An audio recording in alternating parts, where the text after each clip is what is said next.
President Marcos, I'm going to ask you a very direct question, if you don't mind, which is, if Chinese Coast Guard water cannons killed a Filipino sailor, would that cross a red line? And then can you also give us a sense of what are the actions that would trigger a request from Manila to Washington to invoke the U.S.-Philippines Mutual Defense Treaty? Thank you.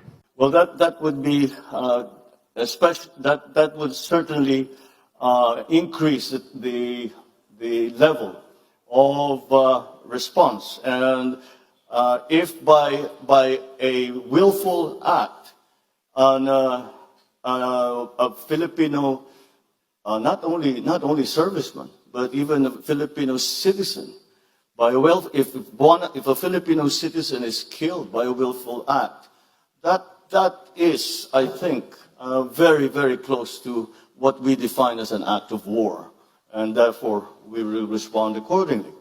And our treaty partners, I believe, also hold that same standard for when the actions, with the joint action, will be undertaken in support of any such incident in the Philippines.